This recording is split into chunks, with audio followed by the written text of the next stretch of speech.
Hi friends, welcome back to Tanya cooking house. ಎಲ್ಲರೂ ಹೇಗಿದ್ದೀರಾ? I hope ಎಲ್ಲರೂ ಚೆನ್ನಾಗಿದ್ದೀರಾ ಅಂತ ಅಂದ್ಕೊಳ್ತಿದ್ದೀನಿ. ಇವತ್ತಿನ ರೆಸಿಪಿ ಪರ್ಫೆಕ್ಟಾಗಿ ಮಸಾಲೆ ದೋಸೆಯನ್ನು ಹೋಟೆಲ್ ಸ್ಟೈಲಲ್ಲಿ ಮನೆಯಲ್ಲೇ ಮಾಡೋ ವಿಧಾನ. ಬನ್ನಿ ಮಾಡೋ ವಿಧಾನ ಹೇಗೆ ನೋಡೋಣ. ಮೊದಲನೇದಾಗಿ ಒಂದು ಬೌಲ್ ತೊಗೊಂಡು ಅದಕ್ಕೆ 3 ಕಪ್ಪಷ್ಟು ರೈಸ್ ಹಾಕ್ತಿದ್ದೀನಿ. ನೀವು ಮನೆಯಲ್ಲಿ ಯಾವ ರೈಸ್ನ ಯೂಸ್ ಮಾಡ್ತೀರೋ ಅದೇ ರೈಸೇ ಹಾಕಿ ಪರ್ಫೆಕ್ಟಾಗಿ ಬರುತ್ತೆ, ಏನು ತೊಂದರೆ ಇಲ್ಲ.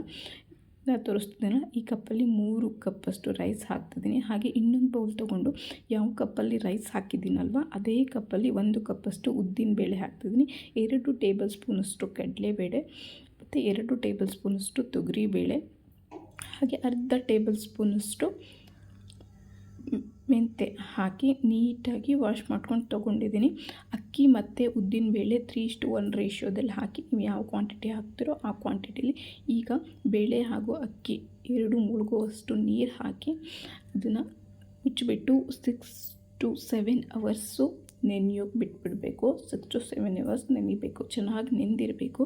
ಈಗ ನೋಡಿ 6 ಅವರ್ ಆಗಿದೆ. ಇವಾಗ ತೋರಿಸ್ತಿದ್ದೀನಿ ಬೇಳೆ ಹಾಗೂ ಅಕ್ಕಿ ಯಾವ ರೀತಿ ನೆಂದಿದೆ ಅಂತ. ನೋಡ್ತಾ ಇರ್ಬೋದು ನೀವು ಎಷ್ಟು ಪರ್ಫೆಕ್ಟಾಗಿ ನೆಂದಿದೆ ಅಂತ. ಈ ರೀತಿ ನೆಂದಿರಬೇಕು. ಅದೇ ಟೈಮಲ್ಲಿ ರುಬ್ಬೋ ಟೈಮಲ್ಲಿ ನಾವು ಯಾವ ಕಪ್ಪಲ್ಲಿ ರೈಸ್ ತೊಗೊಂಡಿದ್ವಲ್ಲ ಅದೇ ಕಪ್ಪಲ್ಲಿ 1 ಕಪ್ಪಷ್ಟು ಗಟ್ಟಿ ಅವಲಕ್ಕಿನ ಕೂಡ ನೆನೆಸ್ಬೇಕು. ಇದು 5 to 10 ಮಿನಿಟ್ಸ್ ನೆನೆದ್ರೆ ಸಾಕಾಗುತ್ತೆ. ಈಗ ನಾವು ಮಿಕ್ಸಿ ಮಾಡ್ಕೊಬರೋಣ, ಅಷ್ಟರಲ್ಲಿ ಅವಲಕ್ಕಿನೂ ಕೂಡ ನೆಂದಿರುತ್ತೆ. ನೋಡಿ, ನಾನು ಮಿಕ್ಸಿ ಮಾಡ್ಕೊಂಡು ತೊಗೊಬಂದಿದ್ದೀನಿ ರೈಸ್ನ. ಯಾವ ಕನ್ಸಿಸ್ಟೆನ್ಸಿ ಬೇಕು ಅಂತ ತೋರಿಸ್ತೀನಿ. ನೋಡಿ, ಈ ಕನ್ಸಿಸ್ಟೆನ್ಸಿ ಆದರೆ ಪರ್ಫೆಕ್ಟ್ ಆಗಿರುತ್ತೆ. ಈಗ ಅದನ್ನು ಒಂದು ಪಾತ್ರೆಗೆ ಶಿಫ್ಟ್ ಮಾಡ್ಕೊಳ್ಳೋಣ. ಅದೇ ರೀತಿ ಬೇಳೆನೂ ಕೂಡ ರುಬ್ಕೊಬಂದಿದ್ದೀನಿ. ನೋಡಿ, ಇದು ಕೂಡ ತುಂಬ ಸಾಫ್ಟಾಗಿರಬೇಕು. ಬೇಳೆ ಎಷ್ಟು ಸಾಫ್ಟಾಗಿರುತ್ತೋ ಅಷ್ಟು ಹಿಟ್ಟು ಹುದುಗಾಗಿ ಬರುತ್ತೆ. ನೋಡಿ, ಇವಾಗ ತೊಗೊಂಡಿರೋ ಎಲ್ಲ ಮಿಕ್ಸಿ ಮಾಡಾಗಿದೆ. ಇವಾಗ ಮಿಕ್ಸ್ ಮಾಡೋಣ. ಕೈಯಲ್ಲೇ ಮಿಕ್ಸ್ ಮಾಡಿ, ಸೌಟ್ಗಿಂತ ಕೈಯಲ್ಲೇ ಮಿಕ್ಸ್ ಮಾಡಿದ್ರೆ ಪರ್ಫೆಕ್ಟಾಗಿ ಮಿಕ್ಸ್ ಆಗುತ್ತೆ. ಇವಾಗ ನೋಡಿ, ಪರ್ಫೆಕ್ಟಾಗಿ ಎಲ್ಲ ಮಿಕ್ಸ್ ಆಗಿದೆ. ಈಗ ಇದಕ್ಕೆ ಒಂದು ಪ್ಲೇಟ್ ಮುಚ್ಚಿ ಓವರ್ನೈಟ್ ನೆನೆಯೋಕೆ ಬಿಡೋಣ. ಇವಾಗ ನಾನು ತೋರಿಸ್ತಿದ್ದೀನಿ ನೋಡಿ, ಓವರ್ನೈಟ್ ಆಗಿದೆ. ನಾನು ಮಾರ್ನಿಂಗ್ ತೋರಿಸ್ತಿದ್ದೀನಿ ಎಷ್ಟು ಪರ್ಫೆಕ್ಟಾಗಿ ಹಿಟ್ಟು ಹುದುಗಿ ಬಂದಿದೆ ಅಂತ. ನಾನು ಹೇಳಿರೋ ರೇಷಿಯೋದಲ್ಲೇ ಹಾಕಿದರೆ ಹಿಟ್ಟು ಪರ್ಫೆಕ್ಟಾಗಿ ಬರುತ್ತೆ. ನೋಡ್ಬೋದು ನೀವು. ಇದನ್ನೆಲ್ಲ ಮಿಕ್ಸ್ ಮಾಡಿಕೊಂಡು ನಿಮಗೆ ಎಷ್ಟು ಬೇಕೋ ಅಷ್ಟು ಹಿಟ್ಟನ್ನ ಒಂದು ಸಪ್ರೇಟ್ ಬೌಲಲ್ಲಿ ತೊಗೊಳ್ಳಿ. ಅದು ತೊಗೊಂಡು ಅದಕ್ಕೆ 2 ಸ್ಪೂನಷ್ಟು ಚಿರೋಟಿ ರವೆ ಹಾಕ್ಕೊಳ್ಳಿ. ಹಾಗೆ ಒಂದು ಅರ್ಧ ಸ್ಪೂನಷ್ಟು ಸಕ್ಕರೆ ಹಾಕಿ. ಸಕ್ಕರೆ ಹಾಕೋದ್ರಿಂದ ದೋಸೆ ಕಲರ್ ಚೆನ್ನಾಗಿ ಬರುತ್ತೆ. ರುಚಿಗೆ ತಕ್ಕಷ್ಟು ಉಪ್ಪು ಹಾಕಿ ರವೆ ಪೂರ್ತಿ ಮಿಕ್ಸ್ ಆಗಬೇಕು. ರವೆ, ಸಕ್ಕರೆ, ಸಾಲ್ಟ್ ಎಲ್ಲ ಹಿಟ್ಟಿಗೆ ಚೆನ್ನಾಗಿ ಮಿಕ್ಸ್ ಆಗೋ ಥರ ಮಿಕ್ಸ್ ಮಾಡ್ಕೊಳ್ಳಿ. ಚೆನ್ನಾಗಿ ಮಿಕ್ಸ್ ಆಗಿದೆ ನೋಡಿ. ಈಗ ದೋಸೆ ತವಾನ ಬಿಸಿಗಿಟ್ಟು ಸ್ವಲ್ಪ ಬಿಸಿ ಆದ ತಕ್ಷಣ ದೋಸೆ ಹಾಕೋಣ.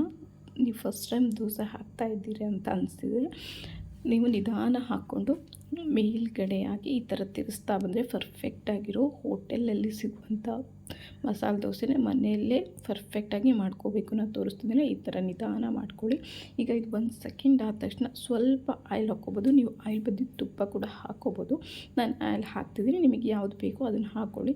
ಅದು 1 ಸೆಕೆಂಡ್ ಆದ ತಕ್ಷಣ ಕೆಂಪು ಚಟ್ನಿ ಹಾಕ್ಕೊಳ್ಳಿ. ಕೆಂಪು ಚಟ್ನಿ ಹಾಗೆ ಆಲೂಗೆಡ್ಡೆ ಸ್ಟಫಿಂಗು. ನಿಮಗೆ ರೆಸಿಪಿ ಬೇಕು ಅಂದರೆ ಡಿಸ್ಕ್ರಿಪ್ಷನ್ ಚೆಕ್ ಮಾಡಿ, ಅಲ್ಲಿ ಹಾಕಿರ್ತೀನಿ. ಇಲ್ಲ ನನ್ನ ಚಾನಲ್ ಚೆಕ್ ಮಾಡಿದರೆ ನಿಮಗೆ ವಿಡಿಯೋಸ್ ಸಿಗುತ್ತೆ.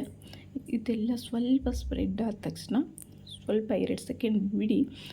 ಚಟ್ನಿ ಎಲ್ಲ ದೋಸೆಗೆ ಹಿಡ್ಕೊಳ್ಳಿ. ಆಮೇಲೆ ಆಲೂಗೆಡ್ಡೆನೂ ಹಾಕಿ ನೋಡಿ. ದೋಸೆ ಎಲ್ಲ ಕ್ರಿಸ್ಪ್ ಆಗ್ತದೆ. ಈಗ ಪರ್ಫೆಕ್ಟಾಗಿರೋ ದೋಸೆ ರೆಡಿಯಾಗಿದೆ. ಇವಾಗ ನಿಮಗೆ ಯಾವ ಶೇಪಲ್ಲಿ ಬೇಕೋ ಅದೇ ಶೇಪಲ್ಲಿ ನೀವು ದೋಸೆನ ರೆಡಿ ಮಾಡ್ಕೋಬೋದು. ನಾನು ರೌಂಡ್ ಶೇಪಲ್ಲಿ ಮಾಡ್ತಿದ್ದೀನಿ. ನಿಮಗೆ ಯಾವ ಶೇಪ್ ಬೇಕೋ ಆ ಶೇಪಲ್ಲಿ ಹಾಕ್ಕೊಂಡ್ರೆ ಪರ್ಫೆಕ್ಟಾಗಿರೋ ಹೋಟೆಲಲ್ಲಿ ಸಿಗುವಂತಹ ಪರ್ಫೆಕ್ಟಾಗಿರೋ ಮಸಾಲೆ ದೋಸೆ ರೆಡಿ ಆಗುತ್ತೆ. ನೋಡ್ಬೋದು ನೀವು ಎಷ್ಟು ಪರ್ಫೆಕ್ಟಾಗಿ ಬಂದಿದೆ ಅಂತ. ನೋಡಿ, ನಾನು ಎಷ್ಟು ಸ್ಪಾಂಜಿಯಾಗಿ ಎಷ್ಟು ಕ್ರಿಸ್ಪಿಯಾಗಿ ಬಂದಿದೆ ನೋಡ್ಬೋದು ನೀವು. ವಿಡಿಯೋ ಇಷ್ಟ ಆದರೆ ಚಾನಲ್ನ ಲೈಕ್ ಮಾಡಿ, ಕಮೆಂಟ್ ಮಾಡಿ, ಹಾಗೆ ಚಾನಲ್ನ ಸಬ್ಸ್ಕ್ರೈಬ್ ಕೂಡ ಮಾಡ್ಕೊಳ್ಳಿ. Thank you for watching.